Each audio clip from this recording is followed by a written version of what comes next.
बिस्मिल्लाहिर्रहमानिर्रहीम। अस्सलामुअलैकुम वरहमतुल्लाहि वबरकातुहू। नाज़रीन, आज के इस वीडियो में हम आपको 4 ऐसी चीज़ों के बारे में बताने वाले हैं जो आपके लिए बहुत ही ज़्यादा फ़ायदेमंद साबित होंगी। 4 ऐसी चीज़ें हैं जो रिस्क को बढ़ा देती हैं, 4 ऐसी चीज़ें हैं जो अक्ल को बढ़ा देती हैं, 4 ऐसी चीज़ें हैं जो नज़र को तेज़ कर देती हैं और 4 ऐसी चीज़ें हैं जो जिस्म में ताकत पैदा करती हैं। इन चारों चीज़ों के बारे में एक एक करके हम तफसील के साथ जानेंगे इंशाअल्लाह। लेकिन उससे पहले आप लोगों से गुजारिश है कि चैनल को सब्सक्राइब कर लें और साथ बेल आइकन वाले बटन को लाजमी प्रेस कर लें। नाज़रीन, वो 4 चीज़ें कौन सी हैं जो रिस्क को बढ़ा देती हैं? तो सबसे पहले हम रिस्क के हवाले से बात कर लेते हैं कि तहज्जुद की नमाज अदा करने से रिस्क में इजाफा होता है। कसरत से इस्तिग़फ़ार करते रहने से रिस्क में इजाफा होता है,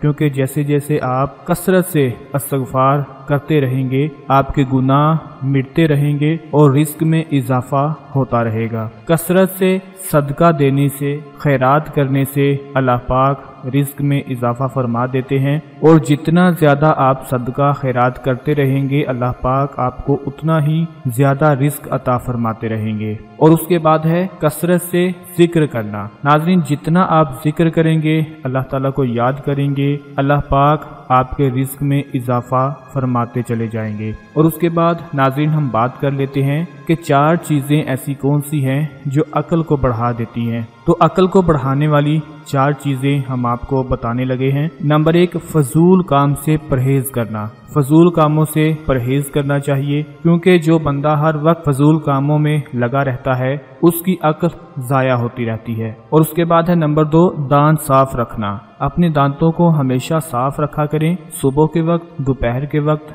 और शाम के वक्त अपने दांतों की सफाई लाजमी किया करें। इंशाअल्लाह इससे आपकी अक्ल बढ़ती जाएगी। तीसरे नंबर पे सालिहीन की मजलिस में बैठना। अगर आप सालिहीन की मजलिस में बैठा करेंगे तो आपकी अक्ल में इजाफा होता चला जाएगा, क्योंकि सालिहीन और उलमा कराम की सोहबत इख्तियार करने से इंसान की अक्ल में बहुत ज्यादा इजाफा होता है। और उसके बाद है चौथे नंबर पर कुरान पाक की तिलावत करना। कुरान पाक को पढ़ना, समझना और उस पर अमल करने से इंसान की अक्ल में इजाफा होता चला जाता है। अब हम बात कर लेते हैं कि 4 कौन सी ऐसी चीजें हैं जो नजर को तेज कर देती हैं। आइए नजर को तेज करने के हवाले से आपको 4 चीजों के बारे में बता देते हैं।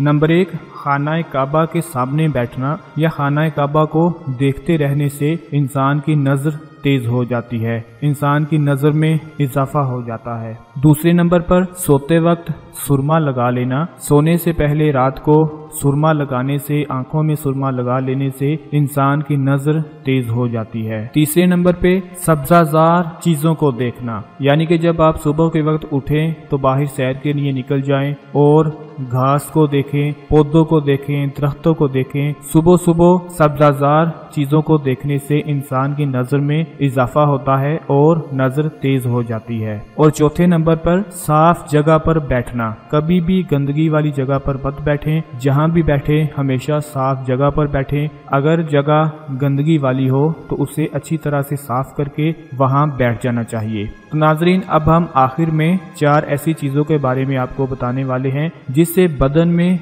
जिस्म में ताकत पैदा होती है, पावर पैदा होती है, कुव्वत पैदा होती है। तो वो 4 चीजें कौन सी हैं आइए आपको बताते हैं। कि गोश्त खाने से बदन में कुव्वत और ताकत पैदा होती है। जो लोग गोश्त का इस्तेमाल नहीं करते वो लाजमी खाया करें और उसका कीमा बनाकर भी खा सकते हैं। इंशाअल्लाह अपनी जिंदगी का हिस्सा बना लें, आपके बदन में कुव्वत पैदा होना शुरू हो जाएगी। उसके बाद दूसरे नंबर पर खुशबू सूंघना, खुशबू लगाना, खुशबू सूंघना भी बदन के लिए बहुत ज्यादा फायदेमंद साबित होता है, जो आपके बदन में कुव्वत पैदा करता है, आराम और सुकून पैदा करता है। तीसरे नंबर पर कसरत से गुस्ल करना। कसरत से गुस्ल करना, नहाना, ऐसा करने से भी बदन में कुव्वत, जिस्म में ताकत पैदा होती है। और उसके अलावा आखिर में चौथे नंबर पर सूती कपड़े का इस्तेमाल करना। सूती कपड़ा पहनना भी बदन में कुव्वत और ताकत को पैदा करता है। ناظرین، یہ 4 ایسی چیزیں تھی جو بدن میں قوت اور طاقت کو پیدا کرتی ہیں۔ حضرت امام شافعی رحمۃ اللہ علیہ فرماتے ہیں کہ اگر ان 4 چیزوں کو اپنی زندگی کا حصہ بنا لیا جائے تو انسان بہت ہی فائدے میں رہتا ہے۔ میں امید کرتا ہوں آج کی ہماری یہ کاوش، آج کی ہماری یہ ویڈیو آپ کے لیے بہت زیادہ فائدہ مند ثابت ہوگی۔ ویڈیو کو لائک کر دیں، شیئر کر دیں اور اپنا بہت سارا خیال رکھیے گا، اپنی دعاؤں میں یاد رکھیے گا۔ اللہ حافظ۔